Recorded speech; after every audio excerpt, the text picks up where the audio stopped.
Imagine this. You're walking peacefully, sipping your chai, enjoying a good day, and then someone comes, says something rude, and your whole mood crashes. Just one sentence, just one look, and suddenly you're burning inside. But pause for a second. What if I told you the most powerful response is not a reaction, but a redirection? Friends, in life, people will hurt you. That's not a maybe, it's a certainty. Some do it unintentionally, others, sadly, very intentionally.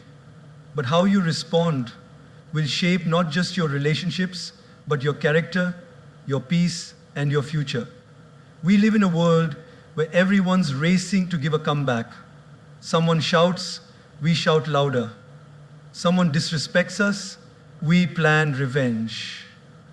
But the truth is, when someone hurts you, don't react instantly. Just do this. Pause, breathe, and respond consciously. Let me share a little story. A monk once asked his teacher, "How do I know when I've truly grown in wisdom?" The teacher smiled and said, "When someone insults you and you don't feel the need to prove them wrong." Wow, that hit me. Because isn't that what maturity really is? It's not about how sharp your tongue is. It's about how still your heart remains when chaos surrounds you. Life will give you many opportunities to react. But the wise ones, they learn to respond. So next time someone hurts you, before you react, take a pause, breathe, observe, and choose your response. You're not just preserving your peace, you're building your power. Let them throw words, you throw wisdom. Let them bring chaos, you bring calm. Let them try to shake you, you stand still like a mountain. Because when you master your reaction, you master your life. In a world where everything moves fast, messages flying in, tweets flying out, we've gotten used to instant responses. Someone criticizes us, we reply in seconds. Someone hurts our feelings, we send that angry message back. It's like life has become a tennis match. You hit, I hit back harder. But in this rush to react, we often forget to reflect. Think about this. Have you ever sent a text in anger only to regret it 5 minutes later? Or shouted at someone during a fight and felt guilty for days? That's the cost of reacting. Reaction is immediate, it's emotional, it's raw, but more often than that, it's reckless. Reflecting, on the other hand, is where wisdom lies. There's a story of a man who was walking in the forest and got bit by a snake.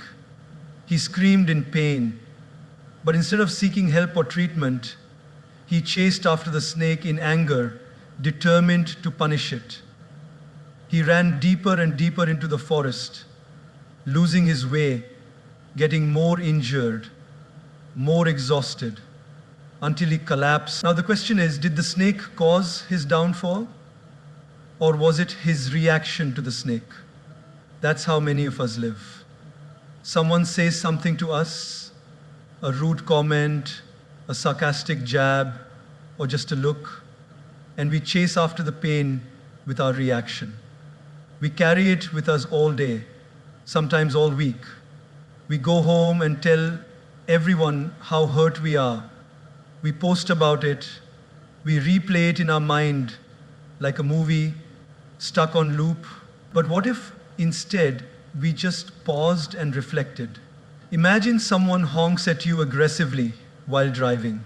Now, one option is to scream back, speed up, and let road rage take over. But what does that lead to? Stress, anxiety, maybe even a dangerous accident. But another option is to smile softly, take a deep breath, and think, maybe they're having a bad day, maybe they're rushing to a hospital, Maybe they just lost their job. You don't know their story, but you know yours. And your story is too precious to be ruined by a moment of someone else's instability. Reflection gives you space to see beyond the moment. It allows you to observe your emotions without becoming a prisoner of them. It's like the difference between a spark and a wildfire. The spark is the moment someone says something hurtful. But the wildfire, that's what you create when you pour your reaction onto it. Gaur Gopal Das often reminds us our emotions are like guests. They come and go. But if we react immediately, we become permanent hosts to temporary visitors. When we reflect, we let those emotions pass without giving them the keys to our peace. Let's take a real-life example. Suppose you're at work. You've worked hard on a project for weeks. You finally present it in a meeting, and instead of praise, your boss picks on small errors in front of everyone. Your face flushes, your ego burns, the urge to defend yourself kicks in. But in that moment, if you react, if you argue or walk out, you lose more than the argument. You lose trust, you lose your cool, and maybe even your credibility. But if you pause and reflect, something magical happens. You might realize your boss was under pressure, or that the feedback, though harsh, can help you improve. You might decide to have a calm conversation later, rather than create drama now. That's the power of reflection. It gives you control over the moment instead of being controlled by it. Children react, adults respond. The difference? Reflection. When someone hurts you, try this. Step away for a moment. Go for a walk. Write down what you're feeling. Talk to a friend you trust. Give yourself a few hours or even a day before responding. You'll be amazed how differently you see things once the emotional fog has cleared. Your dignity, your peace, your happiness, none of these should be sacrificed just because someone else lost control of their behavior. When you react, you mirror their behavior. But when you reflect, you rise above it. Every time you resist the urge to react, you're training your mind to operate from wisdom, not wounds. And this training, over time, makes you unshakable. So next time someone hurts you, don't reach for your phone, don't raise your voice, don't sharpen your tongue. Just take a breath, close your eyes, and reflect. Because true power lies not in how consciously you choose to.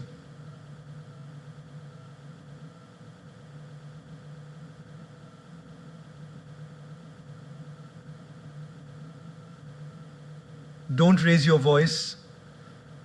Don't sharpen your tongue.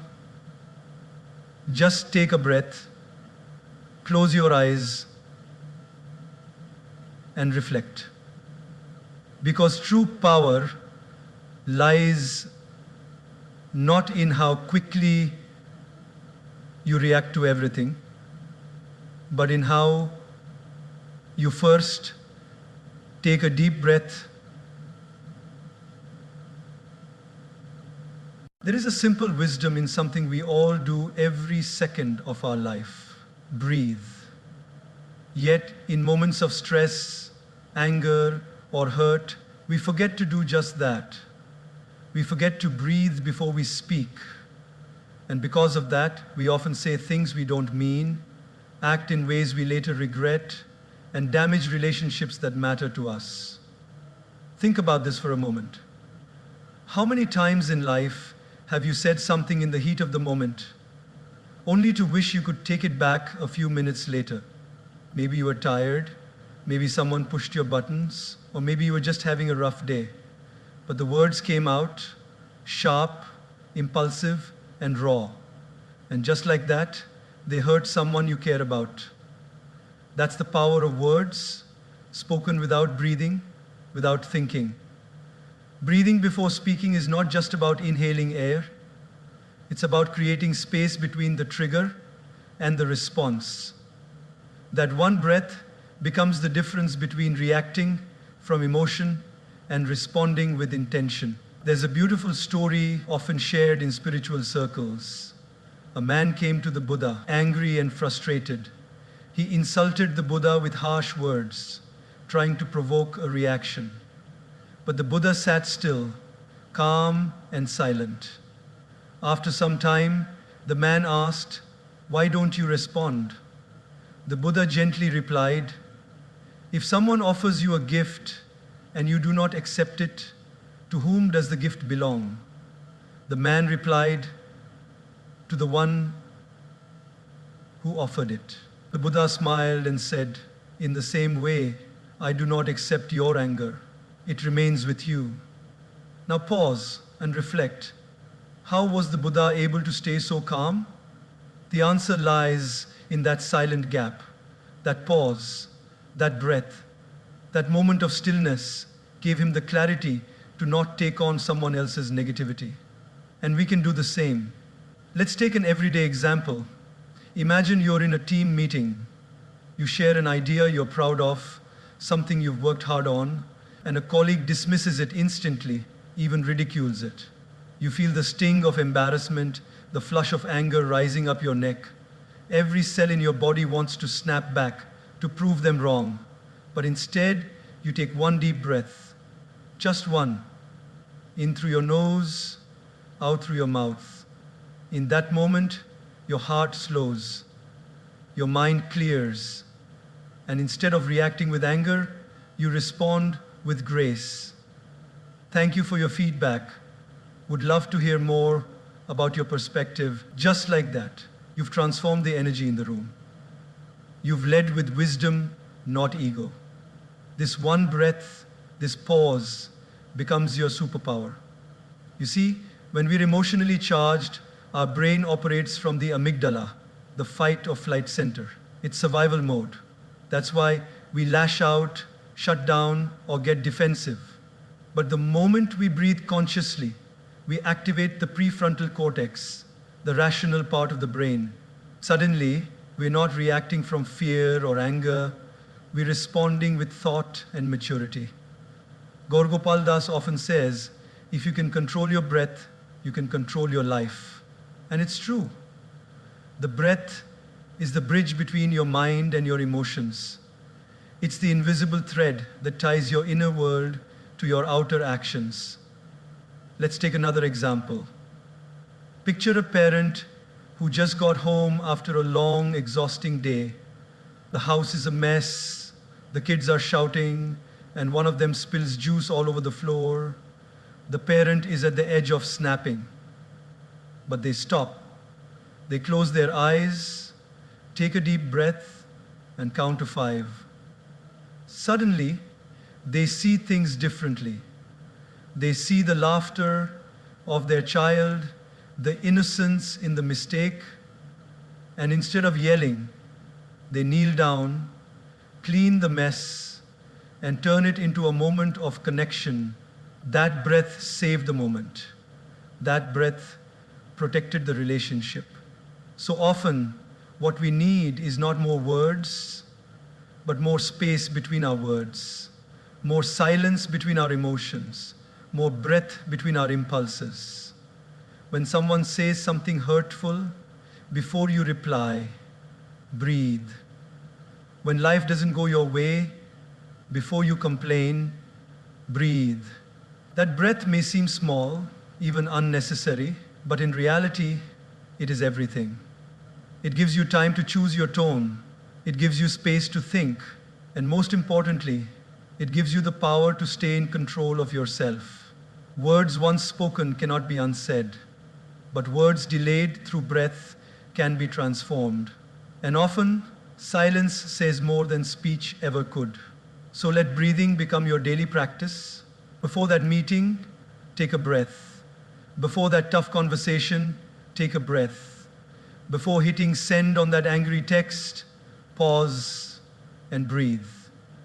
You'll be amazed how much peace and power you find in just a few seconds of stillness. Because those who master their breath, master their emotions. And those who master their emotions master their lives. It's one of those statements that sounds simple, but holds a deep, transformative truth. Hurt people hurt people. It means that those who inflict pain are often the ones who are silently bleeding inside. When someone lashes out at you, mocks you, ignores you, betrays you, or treats you unfairly, it's natural to take it personally. It's human to feel offended.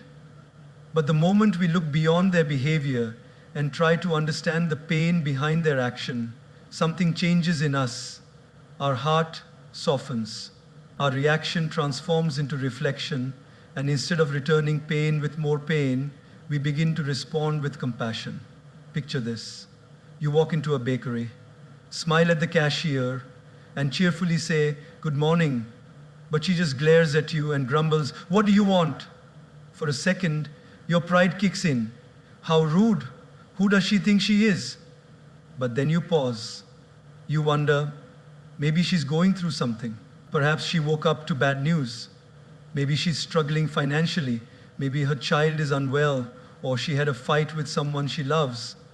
You don't know her story, but suddenly your story doesn't have to be affected by hers. So you smile and say, "Rough morning," and you see her eyes soften.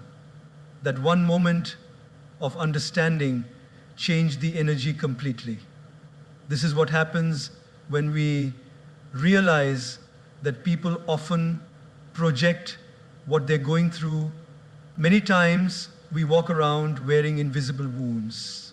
A child who grows up unloved may become a teenager who bullies others in school. A man who has been betrayed may find it hard to trust. A woman who was constantly criticized might speak harshly, not out of strength, but fear.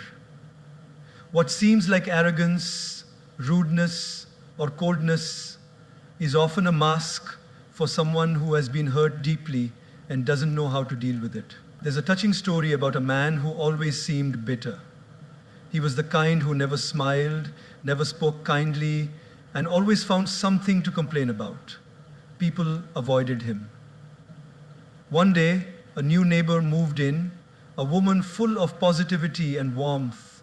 Instead of reacting to his bitterness, she began greeting him every day with kindness. She would say good morning, share small gifts like fruits or flowers, and always smiled no matter how grumpy he looked. Weeks passed. Slowly, the man started changing. One day, he finally said, "No one's ever been this kind to me without expecting anything. Thank you." Later, she discovered he had lost his wife and son in a tragic accident and had been living in silent grief ever since. His rudeness wasn't really about the world. It was about his own pain. Now, apply this to your own life. Maybe there's a colleague who constantly criticizes you, a friend who suddenly distance themselves, a family member who often finds faults in everything you do. Instead of letting their pain turn into your pain, step back and ask, what might they be going through? That question opens a door in your heart, not to excuse their behavior, but to understand it. And that understanding becomes your strength. This doesn't mean you should tolerate toxic behavior or allow people to disrespect you. Setting boundaries is important. But when your heart carries compassion instead of resentment, you protect yourself from becoming what hurts you. Because the truth is, when we don't heal, we hurt. And sometimes that hurt is not even ours to carry. It gets passed down, like an emotional inheritance. You see, a person who is at peace within will never go out and damage someone else's peace.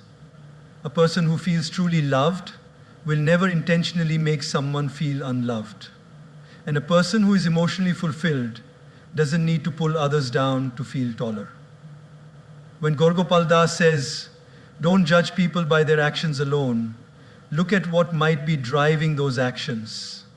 He invites us into a life of empathy, a life where we don't just react to people, but we try to reach people.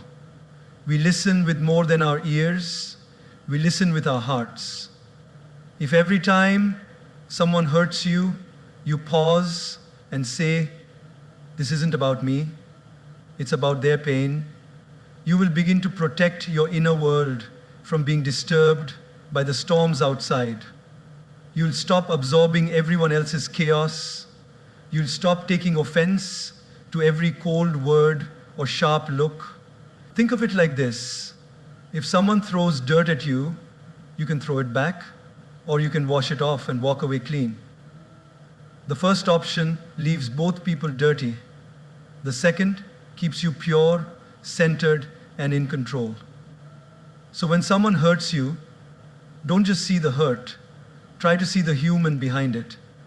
Maybe, just maybe, they're crying for help in the only way they know how. And your understanding could be the first step toward their healing. Because hurt people, but healed people heal others. Let's be the latter. There are moments in life when silence is not just golden, it's divine. When emotions rise, when anger boils, when ego shouts for attention, that's the exact moment when silence becomes your greatest strength. Because what you say in anger might win the argument, but it can lose the relationship. And sometimes what you don't say says everything. We've all been there. Someone says something that triggers us, a sarcastic remark, a harsh insult, a public humiliation, and suddenly our ego is up in arms, ready for battle. The heart races, words form in the mind faster than we can catch them, the tongue itches to fire back. But here's the truth. Reacting instantly with harsh words might satisfy your ego temporarily, but it almost always leads to regret later. Silence, on the other hand, gives you the power to respond, not react. Imagine this situation. You're having a conversation with a friend. Things get a little tense. Out of nowhere, they say something that deeply hurts you. Now you have two choices. You can snap back, say something even more hurtful, and walk away with wounded pride. Or you can pause, breathe, and say nothing at all. That silence in the moment doesn't mean weakness. It means you're thinking beyond the moment. You're preserving your peace instead of wasting your energy proving a point. We live in a time where everyone wants the last word. Social media arguments, family feuds, workplace drama, it all stems from the need to be right. But what's the use of being right if it leaves your heart wronged? Gaur Gopal beautifully says, "Win hearts, not arguments." And sometimes the way to win a heart is to simply stay silent when your mind wants to speak the loudest. Let me give you an example from everyday life. Picture a married couple in a heated argument. The husband says something impulsive, something below the belt. The wife, hurt and furious, feels the urge to respond with equal bitterness. But she chooses silence, not out of fear, but out of wisdom. She walks away, takes time to cool off, and later, when both are calm, she expresses her feelings in a gentle yet firm way. That silence didn't break the bond, it protected it. That silence wasn't defeat, it was emotional intelligence in action. Silence allows space for healing. It gives your mind a chance to process and your heart a moment to soften. When we respond immediately, we respond from emotion. But when we allow silence, we respond from wisdom. Have you ever noticed that the most composed people in your life are the ones who don't talk too much during conflict? They don't rush to defend themselves. They don't blurt out insults. They just stay calm. And somehow, that silence makes them more powerful, not less. There's a story of a man who was known for his patience and calm demeanor. One day, a stranger approached him and began insulting him, called him names, questioned his values, tried to provoke him. But the man said nothing. He just smiled and walked away. Later, someone asked, "Why didn't you respond? Didn't that hurt your pride?" The man replied, "If someone offers you garbage and you don't accept it, where does the garbage stay? With them." That's the beauty of silence. It doesn't mean you're okay with being disrespected. It means you're wise enough to know which battles are worth fighting and most aren't. You don't need to participate in every drama. You don't need to clap back at every insult. You don't need to lower your